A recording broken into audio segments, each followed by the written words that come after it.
Welcome, friends, back to Charting the Future with Chip Hart from PCC. This is actually one of the more fun things I get to do for work. I talk to friends. It's great. Today with me, I have Dr. Stephen Hirsch. We've been friends for a long time, actually, hmm and I'm going to let him introduce his practice and answer the usual questions. But welcome, Dr. Hirsch. How are you? Thanks, Jeb. I'm doing great. How are you doing? I'm doing all right. Good, good. They've got the Roto-Rooter guys are out in front of our building. Like, if this glass weren't frosted, you would see this giant septic truck. Uh-huh. And when they come and do that, it makes everything smell like I'm at a farm. It's awesome. So fortunately, the podcast is not in Smellorama. You just have to hmm hear or watch it. So 4D. anyway, Dr. Hirsch, Yeah. my first question to you, Yep. before you tell me about your practice, is do you remember where we met? Because this is an instance where I think I do. Yeah, Do you Jeb. remember where we met? I had to do a little research for this one, but I think I have it right. I think it's Uh-oh. 2009. Are we on the same page here? Oh, I didn't know the year. Yeah, That sounds right, though. no, because so I had just opened up my practice in 2007. I was very excited. Yep. I want to Yep. make the best practice ever, and um, I'd this is the long. I'll give you the longer No. story now. So when I hired the practice, I hired a practice consultant because back in 2007, that was what Yep. everyone told me to do. It's like you've never done this before, and there's just one company that was like the go-to practice consultant, practice management. You open up a medical practice, you go there. So I said, well, of course I'm going to do that because I want this to be the best practice ever. So I hired this person, this group, and it became readily apparent that their advice just wasn't that great for me. It just didn't it was just Mhm. going to be like the same stale advice for a different Cookie cutter. practice. And I just Yep. I was like, you're not asking the right questions. You're not guiding me the right way. I'm like, I think I know more about this than you do, even though I've never done it before. So I quickly parted ways with them. I'm like, you know what? I'm going to figure this out myself. And for better or for worse, because I had been about 15 months from my old practice to my new one because I with a different practice for a couple years at residency. Nobody really knew I opened the practice when I I didn't opened. know that part of the No, story. back like Okay. in May 2000. Well, the old practice had just said, "Oh, he went to work in a hospital. He's not doing primary care," which is, I went to work in a hospital. They need a job for a year. But anyways, so I opened the practice in May 2007 with like no patients. I opened it on Monday, and my first appointment was until Wednesday. I had like 7 appointments my first month. Okay, so that's a little intimidating. So I did a lot of moonlighting. I worked 3 different places. I would leave the office hours and go work at urgent care, work in nursery. Anyways, but a long story short is that it gave me time to think about the practice and how to manage it and how to grow it. Because I wasn't overwhelmed with Mhm. patients when I opened, which was a good thing in hindsight, which is hard to imagine that's a good thing in hindsight to have no business when you open your business. But it gave me time to focus on what was important. And this to answer your question of how we met. So, anyways, so what I realized was that I didn't ethically and morally want patients to come in for appointments when they didn't have to come in for like sick visits. It just bothered me. And it's like, Mhm. even though they might have wanted, I was like, you know what, you have a pink eye. You don't really need to come in. Let me just give you some here, take some drops if you want. Or, your child, they're limping a little bit, but it just started today. Give them a couple days. And, I really just didn't feel like it was, it would be good Mhm. morally for me to bring these people in. So, anyways, um, I didn't have very many patients. Then it gave me room to grow, and I started getting more checkups. And I realized, you know what? If I don't have patients coming in for sick visits, I don't have to. I can see more checkups, and I love checkups. Checkups are great. I can spend more time at checkups, and they even pay me better too than the sick visits. I'm like, oh, this is a good system. So let me just keep giving my families this advice. And therefore, I also had a more open schedule, so patients who wanted to come in for pink eye, then come on and be my guest, but you don't have to. So, anyways, I started tracking the sick visit to checkup ratio on my own. I was like, this is a really important Mhm. number. I'm going to track that and I'm going to see how that works because, wow, I'm seeing more checkups and sick visit. That was a cool thing for me. I started tracking it. Okay. So Mhm. 2009, I'm at the AAP conference. I try to go every year. It was in DC. That's why I forget the year. And then I went to Yep. this practice management conference. I was a little skeptical on practice consultants because I didn't have the great experience. And this guy with this catchy name, easy to say, Chip Hart, is up there lecturing about practice management. So I go there and then you talk about like important metrics and you put up on the screen the sick visit to checkup ratio and how important that is. And I was like floored. I was like, oh my gosh, like this is the only other person I've ever seen who actually believes in that metric. And this is really important. I'm like, wow, I was so excited. So when you finished talking, I don't know, I ran up to you and says, oh, hi, I introduced myself. And Mhm. is that your memory? I don't know. And I said, I'm going to So, follow this it guy because I think I really like what you have to say. And what I told my wife was like, Jen, this guy like cares about my practice almost as much as I do. He's not even a pediatrician, but he's like advocating for me. And I was really impressed. I was like, well, I got to follow this guy. So that was the start, 2009. Was that about right, Chip? Well, so my memory was Yes. I didn't remember what show it was, Yes. and it makes sense It that was it in was at the DC. I can DC. picture it in DC. Yeah, yeah, and because that could have been Children's National or could have been something like that. Hmm. But um, I do remember you came up and immediately I was like, "Oh, this guy's an AP student." Like I didn't have to explain things to you. Uh-huh. You were telling me stuff. So I'm like, "Oh, the sick to well visit ratio." And you're like, "Here's mine." And I'm like, "No one has ever given me theirs. I've Oh, always yes. had to figure You have the theirs same out." memory. Wow. And Yes. yeah, and so and what I really appreciated is it's true. I think you have maybe well, I don't know how you would measure it, so I don't know how you have the most but you're one of the most deliberate pediatricians I've ever met. Like everything you do, you're like, why am I doing this? Is this necessary? And is there a better way to do this? I mean, you ask yourself those questions all the time. And there's so many elements of the way your practice runs, which you're going to describe in a second, Hmm. that where you've said, this is how I want to do it, and here's why. And what I always appreciate about it is it's always in service of the patient. Hmm. Like, what is the Hmm. best thing for the patient? Hmm. Because Hmm. you recognize that you are in the service business, Hmm. and Hmm. that's a hard lesson for a lot of doctors Yeah. to Yeah. really embrace. Yeah. I'm Once always you do, I'm though, always it opens floored everything. when I see a patient for they call that morning and we see them for a sick visit, whenever they want to come in and they're Yeah, like, "Thank you so much for fitting us in." I'm thinking, "Well, thank you so much for coming in." I'm like, "Shouldn't I like it's my job to fit you in." I'm like, "Your child is sick. Of course I'm going to fit you in." Like it's but people are right. so used to like almost being a favor to get into their doctor that day when their child's sick or they need them or to get advice when they need it. I'm like, "No, no. This is my job. Like I'm going to Well, make this work." one reason that works for you, though, is because you don't bring everyone in Yes. who just calls. Yeah. I Yeah. mean, so many practices depend, and I'm hearing a lot right now from practices because their sick visits have dropped. Mhm. At the end of 20, at the Mhm. beginning of Mhm. 26, end of 25, their sick visits have dropped, and Mhm. a lot of people are panicking. I'm getting more calls, consulting calls right now than I've had in months because visits are dropping. Mhm. And so they are all like scrambling to get people in, where you're always like, if you don't need to come in, I don't Mhm. need you to come in. Mhm. Mhm. And that gives you this. So that means when someone calls and you know that they need to come in, you're like, I want to see you. Mhm. Yeah. Yeah. I want to see you not Yeah. because it's one more 992 and 3. I want to see you because I want to take care of the kid. And that comes Yeah. across. Yeah. The parents get that. Right. Right. Right. I try not to overdo it. Like I try to not keep them from coming in. So we have a really good system with our portal because we use the patient portal for 99% of our communications. And then people Yep. ask us questions all the time. And we try to keep it very simple. One template is I have a question or an appointment need.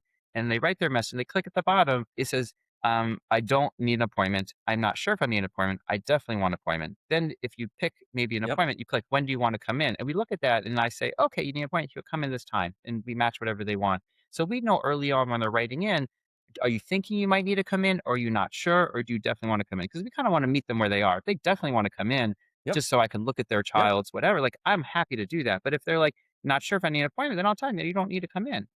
Or come in if this happens. So kids are wonderfully healthy in general. So sometimes just giving a little Right. bit of advice in an extra day or two is just all you need to get through. And I'm really Right. try to prevent over prescribing and over testing. And the best way to prevent that is to not have them come into your office because once they're there, you almost feel compelled to start doing some testing or things because they made the effort to come in. They're paying a copay and things. It's almost like they bought their way into your office. Anyway, so it works for us also because um, I think we've created a really good experience for our family. So they're happy to be with us. We have very little turnover. We have great referrals. So we're as busy as we need to be, doing it the way we want to do it. Yep. And it's worked for us. So so we're going to keep doing it. Well, I'm gonna Yeah, yeah. Well, I'm gonna tell you something about your yeah. practice that you probably know because I've sent this to you. Hmm. Okay. But I wanna look something up. Let me see if I can look this up. I wanna get a sense of with your appointments. Hold on here. I'm looking up a report for your practice. You ready? I love reports, of course. Yeah, I know you do. You ready? You and I think we got a 5 on the AP score for data nerds. Yes. Oh, Yes, yes. yes. If they had had that back in Huh? school, I would have done that. Uh-huh. So last quarter, Mhm, all right, first quarter 2026, mhm. you did 2,570 visits. 2,524 of those visits were for patients who had a portal user, or 98%. Yeah. Okay. 45% Mhm, of your patients used the pre check in process. mm, Okay. Which means just under half of your patients had reviewed their demographics and their address and their insurance before they got to mhm, your office, mm, before they went to the exam mhm. room. And that's what we're seeing, all right, Yeah. is a really a fascinating range. I have a bunch of clients who don't use pre-check-in at all, which boggles the mind. And I have some clients, I've spoken to a client yesterday who was at 98% pre-check-in. And yes, or you don't have to raise your hand, you know. No, okay, 2 comments, a little puzzled Yeah. here. I did raise my hand, and I did a real raise hand, not just a virtual raise hand, Yeah, I which really know. throws me. It's like a graphic. It's like it's too distracting to me. First of Yeah. all, I wanna know why 2% of our patients are not on the portal because I think it should be 100%, so I'd be curious to see that who that 2% is. I can tell you why. Um, Yep. and number 2 is don't really do the pre-check-in. I tried it. It didn't work for us because we can do it better in a different way. But we all of our patients do Chattis for their checkups. I would say that's about 99%. So maybe what you're seeing is that Yep. they go to their portal and they're live in their portal right before the checkup, Uh-huh. but they're not clicking on a pre-check-in button. Oh, they are. Mm, this is so I believe they puzzling, are. Chip. That's how we measure. We have to. We'll have I to dig really have into to it. say we again. I'm all about the what's best for the families, what's most efficient, and though pre-check-in. Wait, I need to correct myself. You are right. I was looking at the Oh, wrong section of the report. okay, good. So exactly 0% of your patients Which did pre-check-in. which fits to your mind-boggling patient that do 0%. I will tell you why I do 0%, and I could help you do the better pre-check-in. We tried pre-check-in Yep. because I wanted to give it a run, and it just didn't. Yep. We don't have the problems with our demographics insurance. Like we're good. And so the problem with the Yep. pre-check-in was that it was a little clunky, and I really don't want my patients doing more work, my family's doing more work before they come in. They don't when they don't have to do it, and I don't want to hit them with too much stuff. So You're not a practice who has a line at the front desk. You don't no, have 8 people in your waiting room, we you would know? have a line anyways because people come in like so the insurance eligibility verification is something we do religiously. We're gonna and my Yep. billing person before the day before they come in, or they're gonna say, hey, your insurance isn't active, send us your new insurance card. But Yep. we don't need to ask insurance. Like we already know before they come in it's active. And then the person walks in and my wonderful receptionist, she says, hey, has anything changed in your address, insurance, anything updates? Nope. Okay, good. You're checked in. That's it. That's so why make Right. them go through a process of clicking on things or doing things? We did fine. So I ended up I use job forms. I use a HIPAA compliant version of job forms because I found that Yep. when I was doing A pre lot of check people in, do. Yep. it kind of limited to the fields I could use, and it was asking patients questions I didn't really need to know, and I couldn't customize it the way I Yep. wanted. So if you ever let the pre check in do exactly what I wanted, I might use it, but it wasn't exactly. So the job forms I can customize exactly what I want, and Absolutely. yeah, And when we build these tools, obviously we have a broad range of practices we need to build them for. And the fact that the thing is, you have a process where you collect this stuff, yeah, you review the demographics, and you have um, a very high touch practice, and not everyone does. All right, yeah. and so that's what the pre check in is really valuable for Yeah. the practices Oh, who I think it's great for you know. practices that are struggling with, like, updated insurance and demographics, and I think it's a great way of sort of getting that information in, but, I try to practice a little old school, people call, I don't Yep. have a recording, I don't like phone trees when I call places.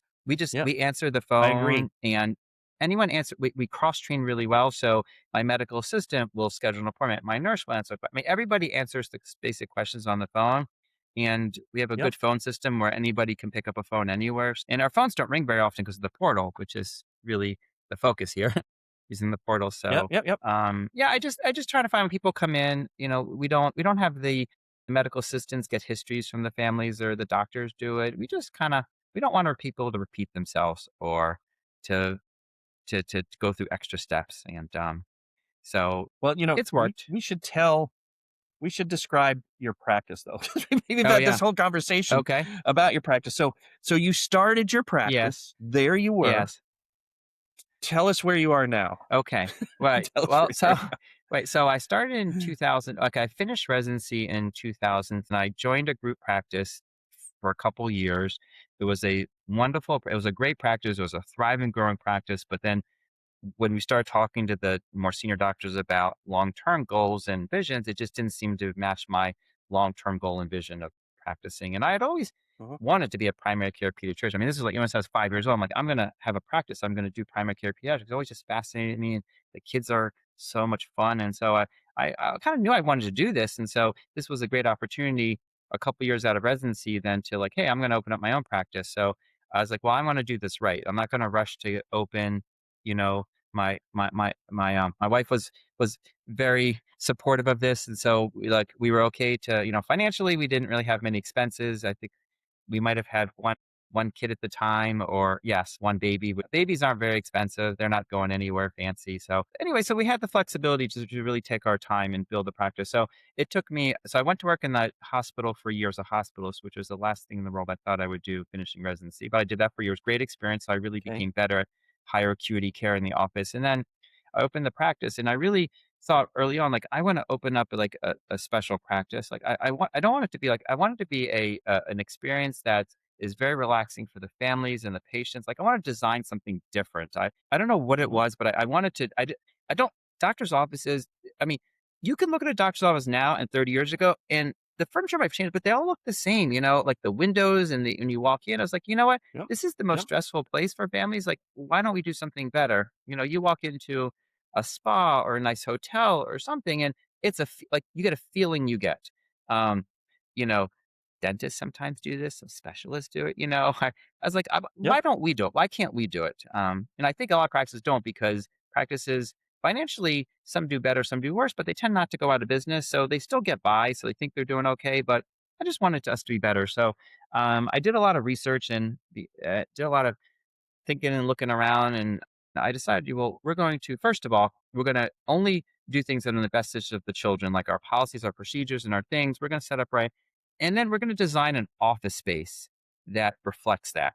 And that's been one of the best decisions ever because I'll tell you about our office space. Like we design an office space that is unlike any office space most people have seen. It doesn't look like a doctor's office, and it works so well for the families that they love visiting. The kids love it, and the families look at the detail and the attention we put into it, and they think, well, if you provide, if you have that level of attention and detail to your office space, you Mhm. might provide that level of care to my family, and I think we do, and I'm Right. happy to say that I think that's true. But that's the feeling they get. So Describe your office a little bit. well, so it's like a small town. Picture being in like a European Oh, I small never town thought of in the that. feeling. Well, that's Yeah, what it it's is. almost like a little Richard Scarry, Yes. Well, it's not book, busy town. It's not busy town. It's like it's up yes. but it's has that it no, but it has that sort of, Well, I'll tell you how um I got the idea. Like this was back in okay. 2000. Like there weren't really the internet wasn't as helpful. Like there weren't really smartphones. You couldn't really find things. And I had this picture. Like I wanted this. Like one of the most relaxing experiences people have is being like in a small town, like a cobblestone street, and like in a Europe, like Paris or someplace where it's just like it's a feeling. It's a nice feeling. So I was in a bookstore one day, a real bookstore, and I was just looking through like maybe coffee table books, and I found this artist. His name is John O'Brien. I think he's since passed away, Okay. unfortunately. And he painted these pictures of these street scenes of Europe, and I'm like, this is exactly the vision I'm looking for. I want it to feel like this and look like this. So we found a designer, and I went to our designer and said, "Hey, I want to create this. Let's make this." And we used that as our model of how the office is going to Mhm. look. And I have actually a huge frame, one of his pictures in my office by my desk because that was the inspiration for the design. So you walk in, we have lounge chairs, we have awnings, we have plants, we have a fountain, we have Mhm. a custom built wood pergola with benches, and we have a tiles Mhm. that looks like a cobblestone road. We have shutters and murals. It's hard to describe. We have pictures and videos on our website.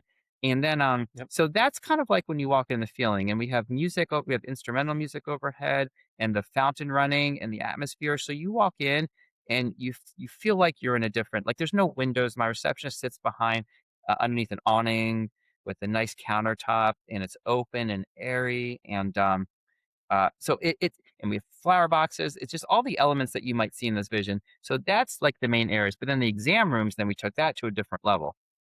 So I thought these exam rooms, I'm like, well, these exam rooms have got to be special. So each exam room is Yep. almost like a part in the town. So we have these metal signs on each door saying what part of the town are you going to. So when I first built the office, and early on, we had a zoo. We have a zoo, a fire station, a train station, a cafe room, and you open up the door and you're in a different world in these rooms.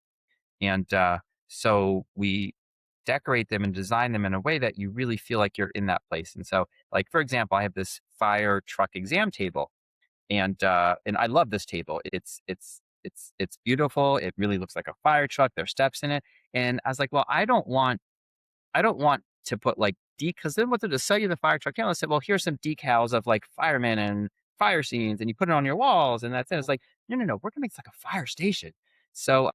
So in our fire station, we have like decorative antique fire hats on it, and everything is up high. So anything that the kids can't reach, they're not supposed to touch. So it's up high. Anything that they All can right. reach, they can touch.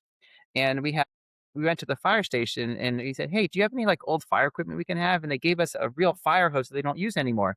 This thing is so That's heavy, amazing. and we built a Yeah. box around it. And we have on the wall a real fire hose. It's beautiful. And I've a fire seen it. hose. We have a ladder. We had to build it, so we built a wood ladder against the wall. And anyways, you get the feeling it's in, and it's a bright yellow room, and it's. I mean, the kids they jump and they run, and it's parents like, don't play. It's not a park. I'm like, yeah, they kind of jump in here. It's okay. It's for them to have fun. And then when we did the train station, I was like, I couldn't find a train table that looked the way I wanted. So I did my research and I designed out of like balsa wood, like old school balsa wood. Like I Yep. built a scale model of the train table I wanted, and I worked with the contract. I was like, hey, I need you to build this for me. I need you to make it look like this and that, and it worked out perfectly. Although it can never be moved because it was assembled inside the room because it wouldn't fit through the door. So, um, yeah, Okay. and so I just I really have fun with it. I go with it, and then we don't we only add things and to just to that point, we haven't changed these rooms. I mean, the way they are is kind of how we started because they've just worked so well. And the only problem is, one room is cool in the other room, so the kids complain they want to go to the train station, not the fire station. They love the zoo, and so the rooms worked out really well, and it's helped the practice. And I encourage any other practice who wants to do it like this, please take our ideas, go to our website, look at the pictures, and just copy them. It's there, please do it. And then so we only because we were getting good referrals and growing, and I've solo practiced for a long time because I kind of work best with myself. Um, and I Yeah. just enjoyed the slow growth. I was able to model the growth and saw that, well, at this rate, if I take every patient that transfers to us, I'm going to be full in like 4 years. Right? I'm going to be full. I don't know. The people are transferring in. It's like, and I don't really like those relationships because I really want to help them with every aspect of their child care. And I didn't know them. They came in for one sick visit checkup, and I could spend hours without even having a history. So like this doesn't feel great. So I'm getting really good Right. referrals for the young and the newborn. So I was like, you know what? Let's just take 4 and under. Let's just do 1 and under. And then within a few years, I was like, let's just only take newborns. And even though I had a lot of room in the practice, like I wasn't full by any extent, I was like, well, this is how I want to grow. I want to grow like this. So we only took newborns for a while. So my super fun toddler rooms, the cafe was like almost like an older kid, were great. But then all my Yep. newborns became like 10 or 11 years old. And I was like, holy moly, it doesn't feel right putting them on a fire truck exam table. They don't even fit on these tables anymore. So then I was Right. fortunate that I had space to expand the office. And so right before COVID, I was able to add more rooms. This is when we added our teenager rooms, which are not the toddler proof rent. Toddlers do not go in those rooms because those are not meant to be toddler proof rooms. So we have an art gallery room. We have a music room, which is my favorite room. It has over 30 like real orchestra instruments bolted to the wall. Real instruments. Yep. Real instruments. Yes, yes. We Yeah. have Some of them need tuning because no, the yeah. ADD kid went in there Oh and was yeah. like, "Oh wait, does this actually Yes, you work?" are welcome to touch them and play with them and things. I've had to replace the bridge on the violin a few times because that's fallen off, but that's okay. It's fun. It's Yeah, good. that's all right. And So yeah, and it's great because the families when they have the younger kids, they don't go to those rooms, and there comes an age when they go to those rooms, and they'll be like, "I've never been in these I've been here for years. I've never been in these rooms." I'm like, "Yeah, well, your child's older. You just." And then therapy being a big part of our practice, we built a couple dedicated rooms to our therapist that were off to the side, and she has her own therapy room. It's a beach theme room. We also built a waiting room for her. It's this wonderful mid-century themed library waiting room for her with a separate entrance. So we added those rooms, and yeah, we tried to just make the office flow. So when you walk from one end of the office to the other, it kind of flows in a way, like the colors, the themes, the feels, like you're in a cohesive place. And if all goes as planned, hopefully within the year or so, we're going to expand some more just for long-term planning so we can grow into the space. We're lucky that where we are in our building. Oh, one piece of advice, rent a bigger space than you need if you think you're going to do well in your space. If you feel like you're confident that we're going to do well, because I think one of the hardest things to do is move offices. And it's probably harder to have an office that's way too small for your volume because you're cutting corners. People can't be in the rooms, you have to do Yeah. them. So I was very fortunate that the office space I chose in 2007, I chose because it was my favorite office space. First floor, all glass atrium building, beautiful building, big parking lot. And it happened to be much bigger than I needed, but it was in our budget-ish, and I was like, "Well, I'm just gonna take it," and that was one of the best decisions because I ended up growing into that space very well over Yep. many years, and, And so, and when mm, when you can afford it, yeah. not everyone can, but when you can afford it and get that space, it gets you motivated to sublet it to someone who could Mhm. complement your work. Yeah, yeah, yeah, absolutely. It just gives you options. It gives you options, and, you Right. know, and, if after, like, 3, 4, 5 years, you're just not using this and you're just like, "This is not my thing," maybe the growth is slower than you expected, then you can always change, but, it's very hard to run a practice smoothly when you're very tight on space, so you just need Yep. extra exam rooms, you don't wanna rush your families, you want your exam rooms to be a little bit bigger, just more options.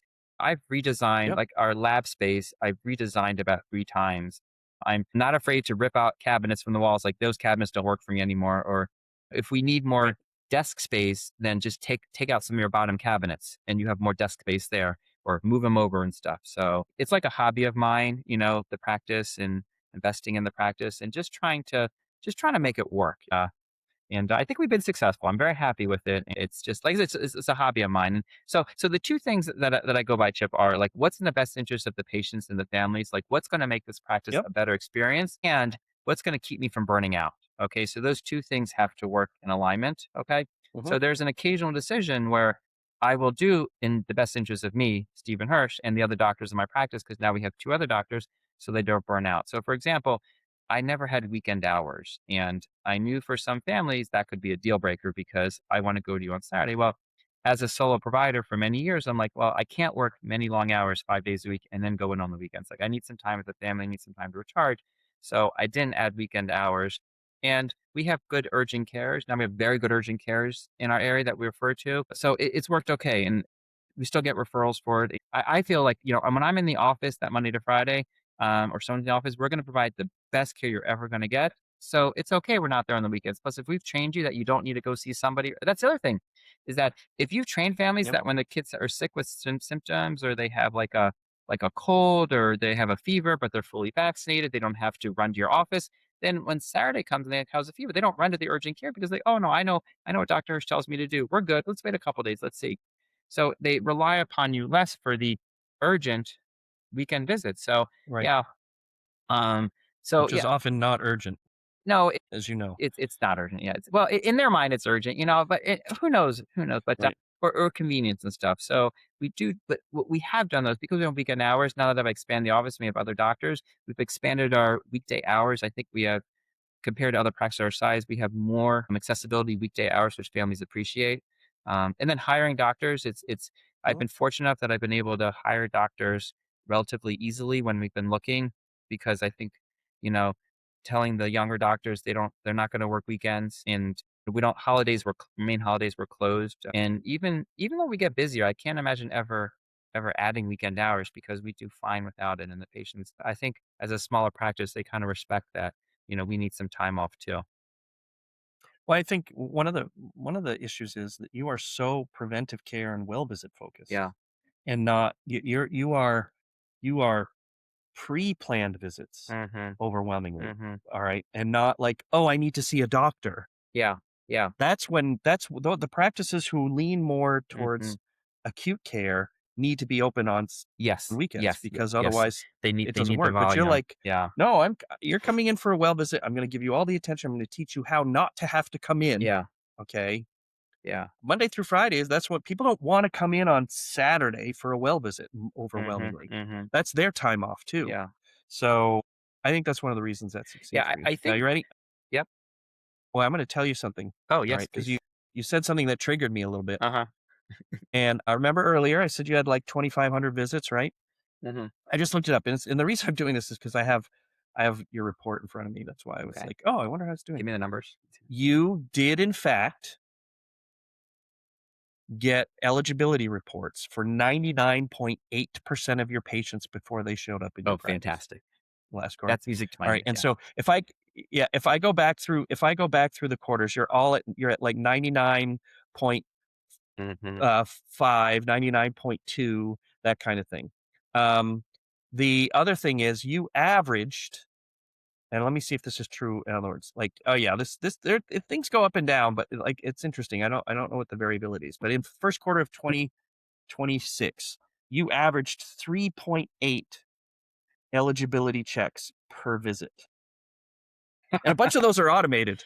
All right, Right. like most of those are Right, automated. right, right, right, right. That means how many times somebody went Yep, in to look at it. Yeah, yeah. yep, I think it's because you look at yep, the whole day and like 3 or 4 days before you're gonna look at it, and if there are people that are not active yet, you're gonna go in and, like, you're gonna keep looking at it until they're all active or send them a portal message. Um, yep. Yep, that's and that 3 point I say this, I haven't established an official benchmark, but I think for PCC clients, it's about 3 eligibility checks mm, per mhm, visit. mhm. Alright, you might be slightly above average there Yeah, because it's done automatically for you, yeah, and then you can do it in real time. mhm. Like, why wouldn't you? And Right. you just keep checking Yeah, until you get yeah, that yeah, eligibility. yeah. So anyway, I wanted to tell you that after I read the wrong Appreciate it. column to you So, earlier. so I wanted actually to funny about the metrics. So I think metrics are great and that metrics are very helpful to feel you want to improve or not. So Chip, you probably Yep, remember this, but several years ago, probably, I don't know, 7, 8 years ago, you were in town and I was doing a little yep, collaboration with the other practices and the four practices we met you, we hired you because now PC as our consultant to come in at a very reasonable fee. yep. Thank you, Chip. And usually like, Oh, give me your data, give me everything. I'm going to present your practices and I'm going to show you your numbers up front. And I was very happy with my numbers. I was like, "Oh, good. I know what I'm doing. My billing is good. My revenue is good. Everything's good."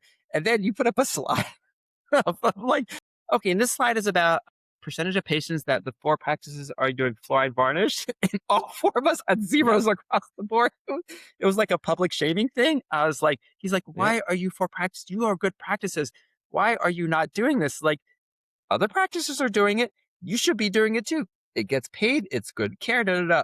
That was very effective, Chip. For me, I'm all for public shaming oh, okay, good. if it's a good measure. Yep. So I saw that and I was like, oh, you're right, Chip. It triggers I was like, doctors when you don't get an A yes, on a yes, test. yes. But it You was just are funny like, that you even put up a slide just to for all zeros.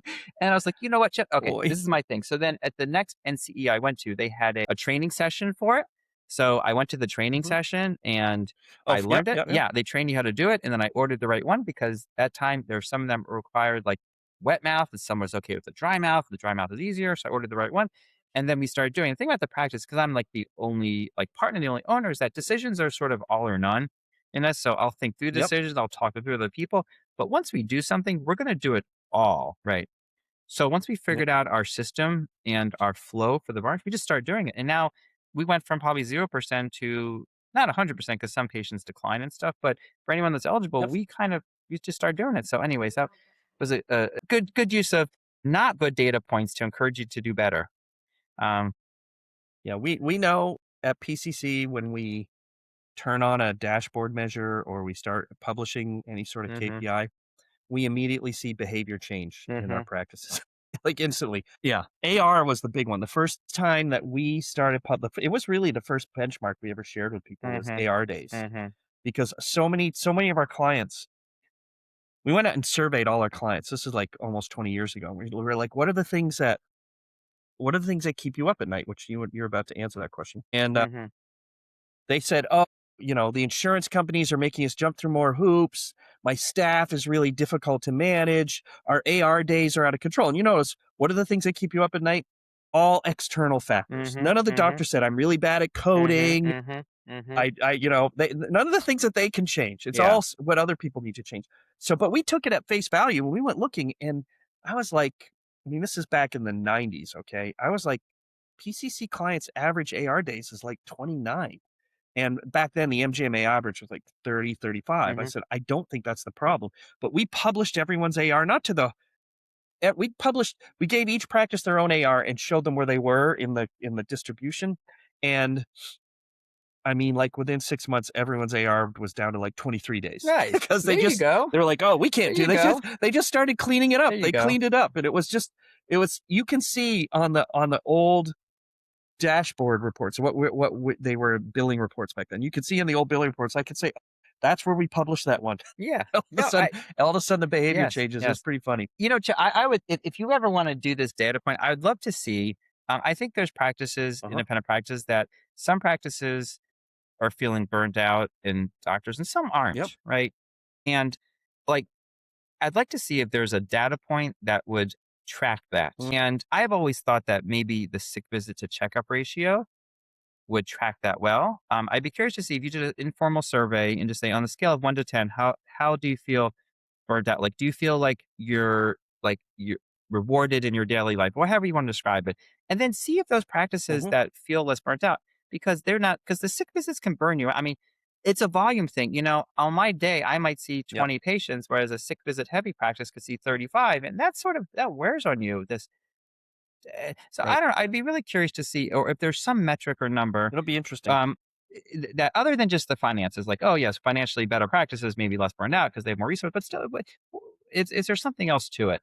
Um, I did do a survey once yeah, of people when I talked to them. Instead of asking specifically about burnout, yeah, I asked about work-life balance, yes, which was just yes, an alternative way to get to it.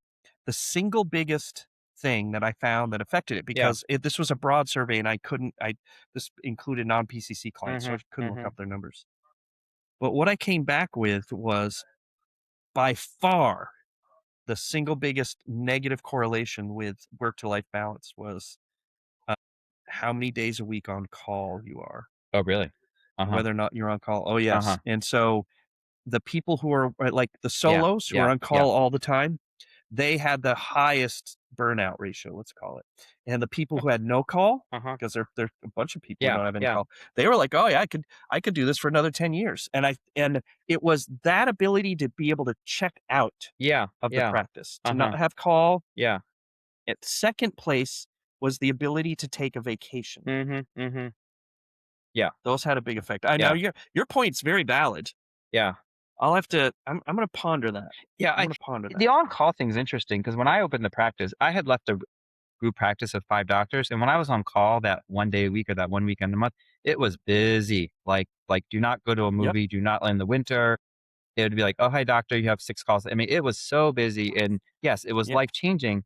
Then when I opened the practice, I found that because we educated them and we trained them and we taught them how to manage sicknesses and how to manage their home, I didn't get called that often, and I got called at wellness sometimes, but it really wasn't bothersome enough to me, and so I never shared call with Mm. another group. I did it myself, and then But my guess is when people call you at night, it's for things that are worth calling about. y you'd think that would be true all the time. Sometimes, yes, sometimes it's like, No, but "Really?" at a higher rate. Yeah, No, at a yeah, higher yeah, rate. I'm just saying, that like, definitely is a burnout when a doctor is, trying to get some family time on a Sunday, and it's like, "Oh, hey, I wanna see if my kid had the tetanus shot because they just, scraped their foot," or like, "Oh, you can see on the portal," or like, "Yeah, they have a runny nose, and I'm afraid tomorrow's gonna be, like, off daycare, so we just need to come in early tomorrow morning." I'm like, That's gonna make burnout," but, and I really didn't, feel burdened by it, and I could, like, go about my business at the calls, and then when I added other doctors to practice, I still didn't I still took the call myself because it's just I was so used to it, and,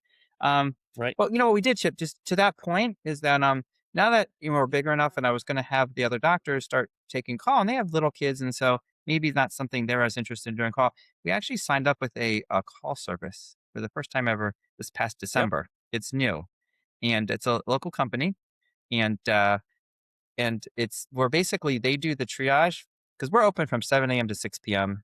Monday to Thursday, Friday is like 8 to 3, 8 to 4.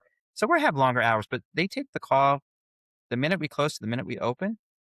And they Yep. have a doctor on staff till midnight every day who would do a video visit too. So it's like better service because we don't do video visits when we're Yep. not home. Yep. Yep. And Yep. that's been great, I think, because now I don't have to think about the call. Yep. And that other doctors, when I'm Mhm. recruiting other doctors, I say, well, you're going to take call, but not really. Yeah. Like you might get Not one yep. call a Yep. week or one call a month from this call service because they have to tell you about a bilirubin or a new baby that they want to tell you about. But for the most part, and we don't round in, I think most practices or many practices don't round in the hospitals anymore. That was a big thing to prevent Not burnout like they because used to. Yeah. that was hospital rounds for the newborns was hard because I could have my day all planned. And then at 4 in the morning, I get a call about a newborn that has to be seen within 24 hours. So I have to see him that morning, which is hard. So I already had my morning planned, or I have to go right after work. And then that's an hour. So I think getting rid of that is definitely, or pushing that over to the That hospital is staff. no question. That's I don't that. know anyone who says, "I wish I still rounded." No, no, and I guess you might give up some referrals, maybe the practice that's still around might get a few extra, Yeah. but at the end of the day, and I think patients don't mind it. They get it, they know that we work Yep. really hard and they're happy that we're in the office. At 8 a.m., I want to be in that office answering messages and not in a hospital, visiting a family that with a healthy baby who's going to take an hour of our Yep. time. So I think No, that's been helpful. you're right about all those things Yeah. for sure. Yeah. I think interesting, the sick visit check, there's been several times in the life cycle of the practice where I've been very happy that we don't focus on sick visits because it will come to bite you if you rely upon sick visit many times. And the best example was COVID. Oh my goodness. Because when COVID came, sick visits kind of stopped pretty much. Yeah. No, And they what was the only they thing that largely continued? disappeared. What was the only thing that continued was check Well visits. on It was babies. well visits. Well visits on babies, Yeah. right? Visits on babies. I have the Yeah. data. They never moved. No, Well visits on babies never not for moved. 8 months and 29 days. Right? Like, Because a family got it's pregnant the day before COVID became a big deal. They yep. were going to have that baby. So, Yep. um, yeah, we all took a hit financially, of course, but our curve was a little bit smoother because we didn't. And then Yep. once it opened up that summer, when we were able to start having checkups come in, we got everybody in before school started. That was our goal, and so we rebounded pretty Yep. quickly that summer. And then on the other Yep. end of the spectrum is when so no kids got sick during COVID, but it wasn't like they were never going to get sick. They just were going to all get sick at once. And there was that one Right. summer and fall that was bonkers. And we were Yeah. Well, every mhm, October, it depends.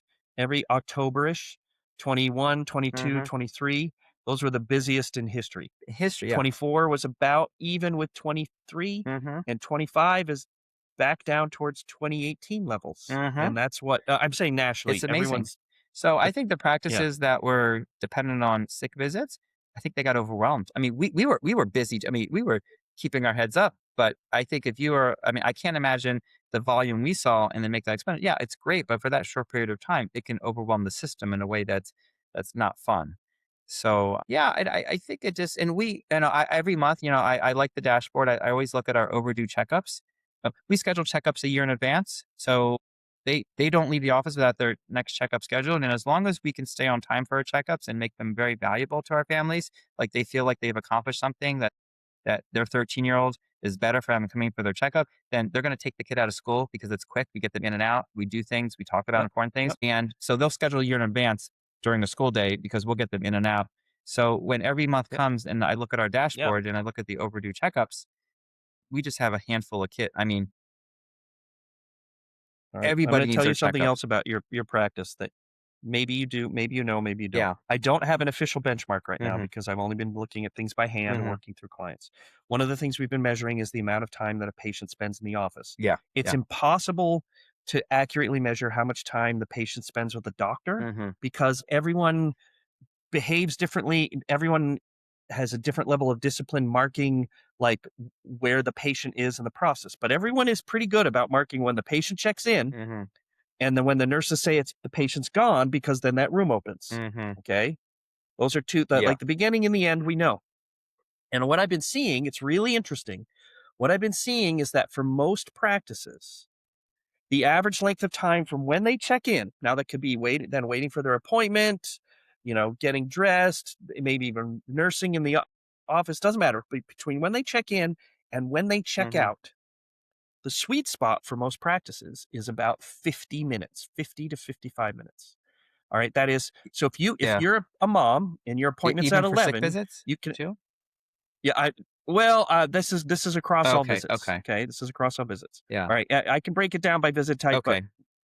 I'm just looking broadly. Yeah. But that means for a mom, every visit to the pediatrician is an hour Yeah. on Yeah. average. You From when a patient checks in to when a patient checks out, for you, Stephen Hirsch, it's 34 Oh, that's minutes. lovely. Thank you. Oh, I saw no, like I yes. saw it and I was like, Yeah. there's my outlier. So finally, I saw someone who wasn't hitting 50. Yeah. Now, once I grab, I don't have enough time in the day, but once I look at everything, that's a number I want to. That's a KPI. Yeah. I don't know if it's a KPI. Yeah. That's a number I want people to Uh-huh. see, and you'll see where you are. But you'll know right now. Yeah. Almost every practice I look at, even high volume Oh, practices, I got they're it. at We have 50. office meetings every week. I got to tell our patient about tell our staff about the 34 minutes. Very proud of that. Thank you, Chip. Okay. But I'll tell you something, All Chip. right. So All right. Now. Yep. Please. sorry, it's just to encourage other practices to like do whatever we do is that like for checkups, you might think, well, we probably don't do anything Yep. for checkups. You probably just weigh them and like check them out and talk to them and send out. I was like, no, Mm. no, we do every Bright Futures Uh, test. Like I know if you there's a do. Bright Futures test because it's evidence based, we're going to do it for our family. So we've done even before it was sort of common to do it. We figured out a way to optimize our workflow to do all the bright futures. So we do all the mental health screenings. We do Yep. postpartum depression screening for all moms for 6 months. We do autism screening, developmental screening, mental health screening. Our teenagers are so Wait, wait, fast wait. because they, Let me just yeah, make it clear for the PCC clients listening to this yeah, podcast. Just to put this in context, Stephen Hirsch does not like it when he doesn't get a perfect score on his financial or on his clinical dashboard. He wants 100 on everything, and he's right there. He's won a couple awards. They do the work. They're organized and they have a process uh huh, and they're consistent, a and workflow. You have that's the to. secret. It Yep. has to flow, Yep. and it starts with like for our like teenager checkups can take a long time.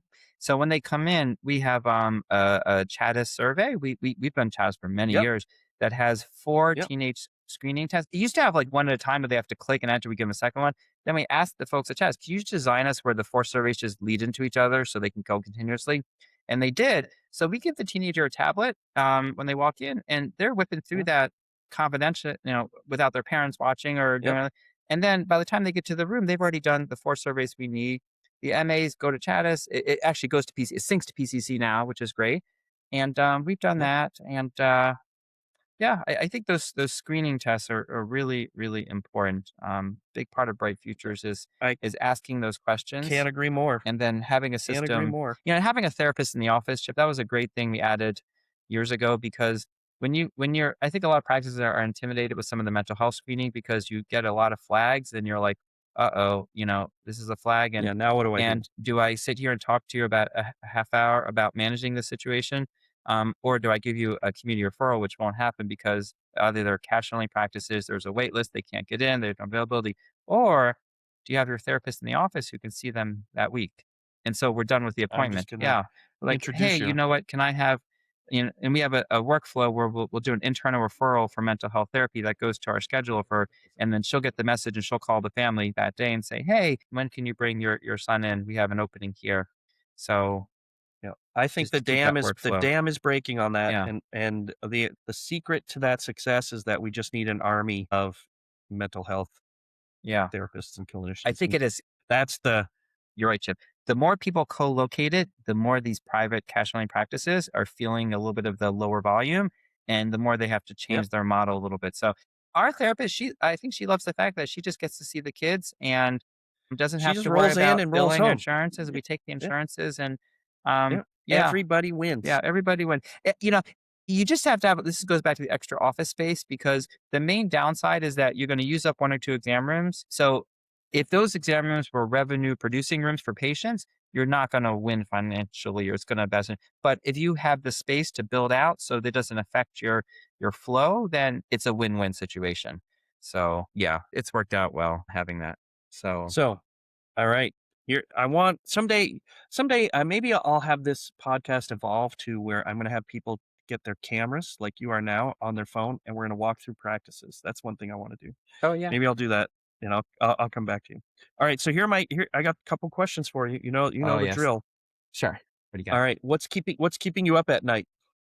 Okay. Um, well, in full disclosure, nothing really keeps me up at night. I'm Yeah? those kind of people that runs very, very ADD hot. And then Okay, great. when I get in bed, What like figuratively keeps you up at night? when I stop moving and close my eyes, it's like a magic trick. It's anywhere between 3 to 5 seconds I'm out hold. But the Oh, question is, what do that's I I think about mean, when I'm up at 4 in the morning or wide awake for the day? yeah. No, I Yep. think, I think the obvious answer might be like the state of our healthcare. Okay, globally, what bothers me is that our healthcare system spends way more money than the outcomes. It bothers me to the core philosophically. I don't like that. That's a bigger problem than I try to work on my little community, my little practice there, but I just it's always bothered me how our outcomes are so poor for the money we spend. Okay. And of course, that bothers me. And also, of course, the state of the anti vaccine movement, it's bothersome too. It's irksome. It doesn't keep me up at night because at least in our practice, I found that our practice is a very pro vaccine practice. We're in a suburb of DC. Yep. In fact, Yep. people want up vaccines more when this came out. Mhm. Like we had our walk in vaccine clinics very heavily populated at the beginning, and normally it's a slow trickle until October, so I had to get on the phone Right. and get our vaccines Yep. sent sooner, and people who didn't like vaccines, it just reinforced their idea that vaccines are bad, so I think this is gonna pass because at the end of the day, without vaccines, kids get sick and people don't want that, so what keeps me up? I think Some people don't want that. some people I think yeah, most people don't want that. yeah, I'm a little yeah. I think I have what to keep my yeah, I have to not read the news some days, you know? it It's can be irksome at times, yeah. but, I think Alright. think what bothers me is I feel like this is a planted answer, but it's really what bothers me is that when I go to conferences and talk to my colleagues and friends, and these are great doctors, Yep. that the level of burnout in independent practice and the lack of success they're finding is too big, and the fact that even and I've been told this too that like residency programs in hospitals they don't really encourage their pediatricians to go out on their own and practice. It's almost like they were funneling them into like hospital and practices or own practices. There's And no question yeah, of this. Hot residency programs create employees. yeah. And I think that's fine. Employee it worked for some people, but I do think that the independent pediatric practices or independent any practice, independent primary practices, I think that their only focus is on what's in the best interest of the children can Yep. outperform any practice who is owned by a hospital because a hospital, you know, pediatrics is chalk dust, which is kind of true.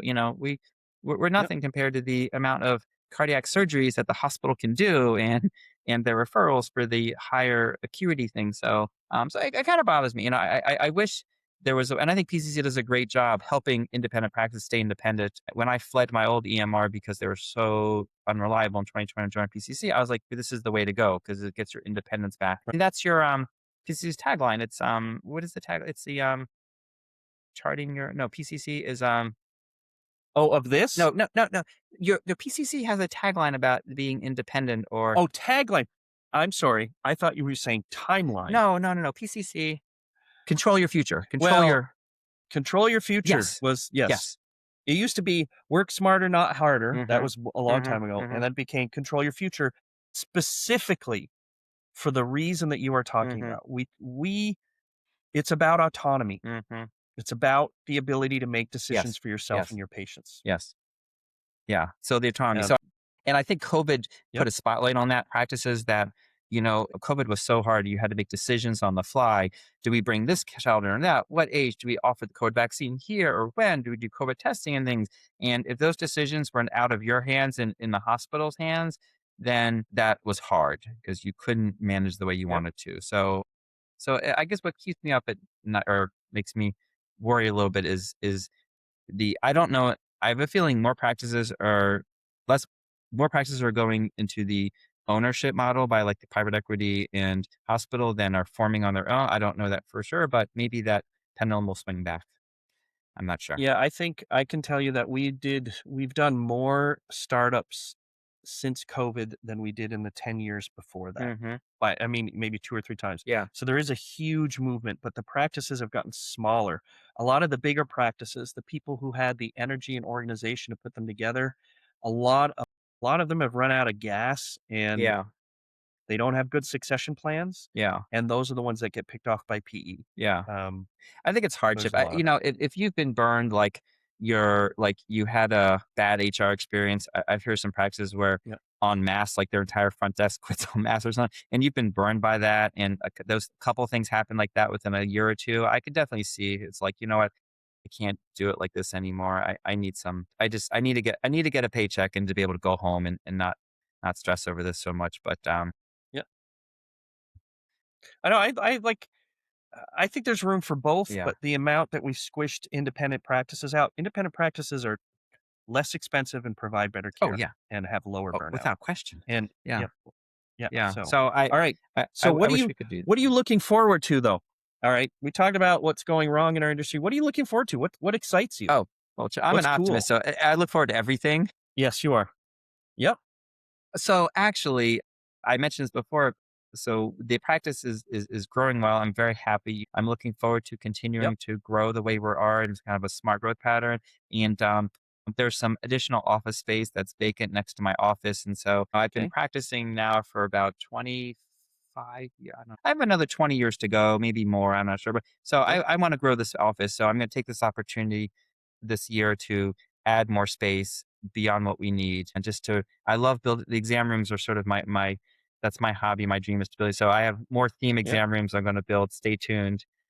We're going to All design some right. new things. So I'm really looking forward to that, and just kind of enjoying. I'm sort of at the plateau of my career. The hobby. I think I'm just going to enjoy the Yep. next however many years, just sort of enjoying what we've built and just trying to keep it going that direction. Um, yeah, I'm looking forward to the PCC conference in Vermont this summer. Looking forward to going to San Diego. Oh, there's another burnout thing. I Yep. encourage all the doctors, primary care doctors, to go to the AAP and CE every year. Just find the Get time, out of find the your office. resources, Get out of your get out of office. your Yeah. office. We have all of our doctors go. We'll get a covering doctor. Everyone looks forward to it. It's just you feel like you're part of this big community, and I mean, the sessions are Uh-huh. great. The keynote speakers are great. You see people. You go to the Yep. exhibit. Those 3 or 4 days it recharges you enough that it's worth it. So, and then when you'll learn that one little tidbit that you'll take back to your practice, and it paid for itself. Makes the whole Yeah, yeah. So I'm looking forward to that. And, I don't know, just looking forward to riding the wave, Chip, all the different things Yep. that show up, like when Change Healthcare Breach stops sending you 80% of your payments overnight, week after week after week, Yep. whatever That was comes up, painful. painful. You know who Uh, we did get all payments right. from? le- United. Yeah. Isn't that ironic? The company that was responsible for it. Somehow their payments came through because they used a different type of clearinghouse. That was the Yeah, ultimate irony. there's a suggestion now. I just read a really great piece actually that in terms of healthcare reform, one of the top 5 items was to prevent basically the insurance companies from the verticals, Yeah. including Oh, and it's so I don't bad. know, how did no one go to jail? How How did Yeah, no one and how can insurance companies literally just one day start rejecting things for no reason, and we have to work hard to appeal multiple times to figure out the tricks it is criminal. I don't understand. Yes, I think you've described them as mafioso very well. It's just it's okay, that bothers me no end how insurance companies can do random things at random times that it takes us a ton of time and effort just to get back, just to get whole. Talking about the ultimate sort of vertical integration scam is when they'll send you so we try to get electronic payments, right? Everything should be electronic payments, EFTs. On occasion, there's an Yep, insurance company that will send you a letter in the mail or a fax, and it's like a virtual picture of a credit card. And it says, yep, hey, get rapid payment, go ahead, cash yep. this, you enter this No. code as a The credit answer card, is no. and you will get paid right Yeah. away. Oh, by the way, there's a fee for doing this. And by the way, we own the credit card company. So we're paying ourselves the fee for this one. You're doing, I've told my billing people, under no circumstances do you ever use their credit card. You Right. call them and say, stop People doing this. still Send us the check. It's illegal for them to require you to receive payment that way. Yes, yes. You can demand And a lot of people don't realize it. I still have clients, even that was one of my first blog posts, Uh-huh. like 800 blog posts ago, was stop taking credit card payments from the insurance company. Uh-huh. It's their credit card. It's like the Yeah. scam. Maybe it's the workaround so they don't call it healthcare. I don't know what it is. It is they advertise it as, "Oh, we're on your side. Get paid rapidly. This is your You know, rapid you know the payment." big Blue Cross Blue Shield settlement, I right? saw that. Yeah. You know the okay. Do you know that's how they're paying people is with a credit card? Could they be the bank that's Yeah. underwriting that credit card by chance? The whole thing, Boy, it's always like this is like organized crime. it is. All right, last question, Yes, last sir. question. Uh-huh. If you could go back to Stephen Hirsch at the beginning of his career coming out of residency, what advice would you give him? Oh man, what I don't Chip, that's a great question. I would just say just believe in yourself. I mean, I just, don't be make okay. If you want to open up a practice and you look and there's other practices in your neighborhood that are open and seem to be doing it, then do it yourself. Right. So I would just say just keep, if that's your dream, that's your goal, just keep going. And when you need to change course because something's not working, change course. I don't Yep. I don't even know It's fair whatever advice. bad mistakes Great I've advice. made because I just feel like they're learning. This sounds very cliche-ish. I don't know. But yeah, I just feel like you Yep. just learn. You make a bad like, whoa, that was a bad idea. I think we got to do something differently. So Yeah. I don't know. I think Yep. I could go back further in time and like tell myself, maybe in high Okay. school you should do more activities or sports or things. I don't know. But yeah, I don't know. I just kind of just enjoy each day, Chip, and just and Yeah. just learn from the No, mistakes and you don't strike me as someone who has a lot of regret. And I, no, I I don't. I'm realizing Yeah, I'm realizing I have to ask this question differently yeah, because the way I ask it, it comes across as like, what do you regret? The answer you gave, like have more faith in yourself. That is that's the kind of feedback I'm looking for, which yeah. is like knowing what you know now, what would you do differently? And of course, everyone says, well, I would have been a better person in this instance, or I would have bought a bunch of NVIDIA stock, or, like, Right. but what I'm looking for is like, given the trajectory of your career, is there a place where you realize I could have leapfrogged it by 10 years, or I could have not wasted my time with something? No, I'm yeah, kind no. of I looking just for I stuff think like the that. slow growth is good. I think that you have to be in the right place in your life financially to do these decisions. It takes we had to Yep. get a big loan to make this happen, and we had to pay back the loan. So you just, I would say, if you have an opportunity where you can do it financially, I think it's either very early on in your careers before your expenses pick up with kids, or maybe later on in your career, where maybe you have a spouse that can financially support the endeavors or things, or maybe the two times to do it. But Yep. I think just talk to your colleagues, talk to people that have done it, and just figure things out, and don't be afraid to. I think having the larger office space than we needed was a blessing in disguise, even though we paid more rent because we've grown into it. And Yep. yeah, I don't really wake up in the morning and regret too many things because I just feel like everyone can control their destiny and you can change things. And yeah, Yep. I don't know, All Chip. right. It's a deeper question. I'm sure if my wife here, Jen, would be happy to tell you all the things I should She'd be give you a regretting. list. She'd be like, I think you should maybe talk about how you regret maybe doing that in the past, and maybe that was Exactly. That's maybe why we don't maybe you invite should be a spouses to little the bit more podcast. keyed into some of the things. Um, Yeah. No, I but I would get that I list as enjoy. well. All right. I think running a practice and being a pediatrician is a wild ride. Like you literally walk in a room and you don't know what's going to hit you next. And it just keeps it interesting. And I try to, at the end of the day, don't take charting home. I take work home all the time, but it's busy work. I enjoy, but Yep. don't take your charting, like let your brain be at rest of your patients, like, or take little Mhm. charting home, but here's my small piece of advice. I think we got to go because we're over time Okay. is that, don't build a schedule with the number of patients you can see per day. You have to build a schedule with the number of patients you can see and chart per day because it will make you burn out in a heartbeat if you can physically see 40 patients, but not do 40 charts. So you should space them. So I do most of my charting in the room. I'll have nice quiet pauses and silences with the patients as I'm working through my thoughts and typing. So when Yep. I walk out of that room, Yep. 95% of patients, I've typed up everything I want to type up. I won't lock the note. I won't or sign it because I want to review it one more time quickly. But Patients that just run from doctors run from room to room without completing those notes, you will burn out because that is hard.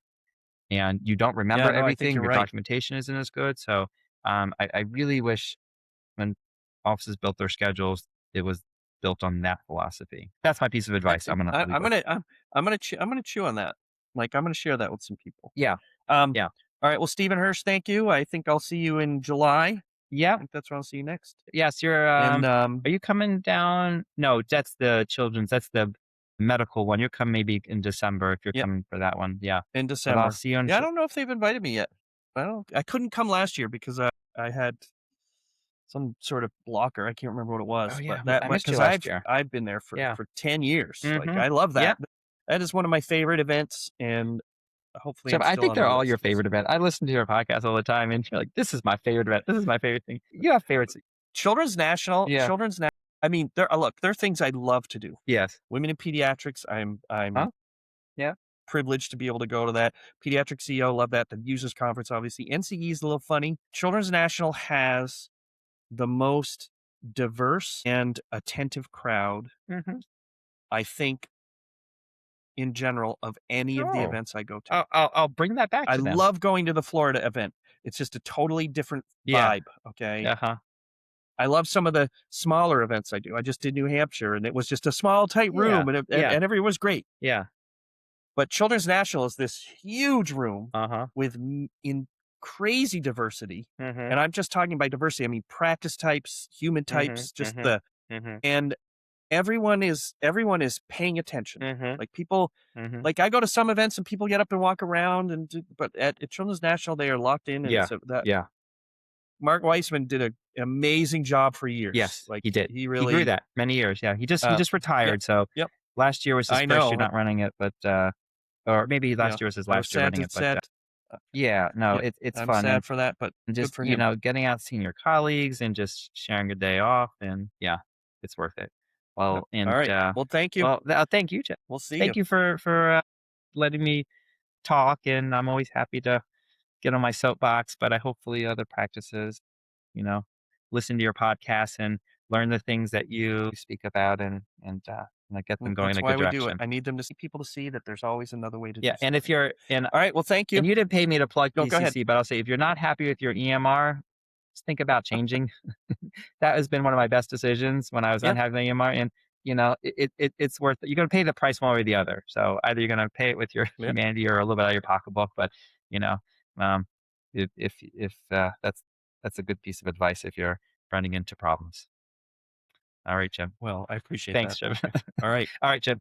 Good seeing you. Take care.